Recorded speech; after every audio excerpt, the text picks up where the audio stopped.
Luzon, Visayas, Mindanao, Sabah at mga isla ng Kalayaan ay para sa Pilipino. Hindi tayo papayag na angkinin o sakupin ito ng iba. Mga kasama, ngayong araw, pinagse-celebrate ang Pilipinas ng Independence Day o Araw ng Kalayaan. Pero wala tayong kalayaan habang kontrolado ng dayuhan ng ating bansa. Hindi ganap ang kalayaan habang ang political, economic at military affairs ng Pilipinas ay hawak ng Estados Unidos. Walang ganap na kalayaan habang ang teritoryo natin sa West Philippine Sea ay okupado ng China. Ang China, meron siyang claim sa teritoryo natin ayon sa sinasabi niyang hungkag na 9-9. Ang 9-9, mga kasama, walang legal o historikal na batayan, kaya ito'y hindi dapat payagan. In fact, China is laying claim to an entire sea, what it calls the South China Sea. This is absurd, ladies and gentlemen, mga kasama. This is absurd.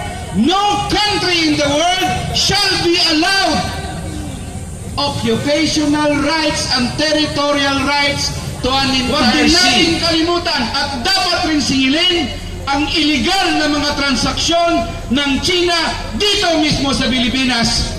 Illegal na transaksyon, korupsyon doon sa kanyang NBNCTE deal, doon sa kanyang South Rail, North Rail projects at iba pang korap na mga transaksyon dito sa Pilipinas.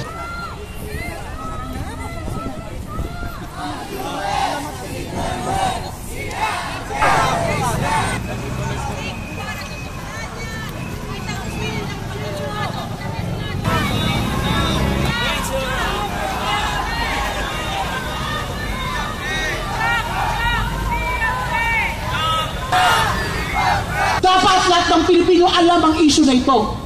Dapat lahat tayo handang lumaban anuman ang kailangan upang ipagtanggol ang yaman ng ating bayan.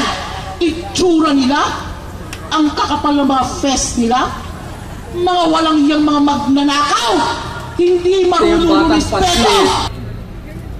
Naisip niyang tingnan kung gaano kasutil o gaano katinig si Lolo. Humuli ng pipit. Sabi niya, ilalagay ko itong pipit sa likuran ko. Tatanungin ko nga si Lolo kung ito'y patay o buhay. Pag sinabi niyang patay, palalayain ko lang. Pag sinabi niyang buhay, pipisain ko lang. Kaya kahit ano isagot ni Lolo, tiyak-tiklo siya, sabit. Punta sa bundok, batang paslit. Lolo, magandang umaga po. Itong ibon, itong pipit na nasa likuran ko, ito ho ba patay o buhay?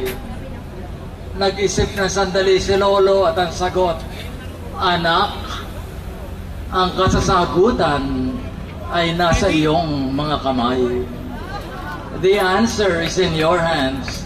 Kaya kung ano man ang mangyayari sa mga darating na araw, wala sa paus at laos na Senador na Rene Sagisag, ang kasasagutan po ay nasa inyong mga kamay. Lumaban para sa aking kalayaan, pawiin ang ninakaw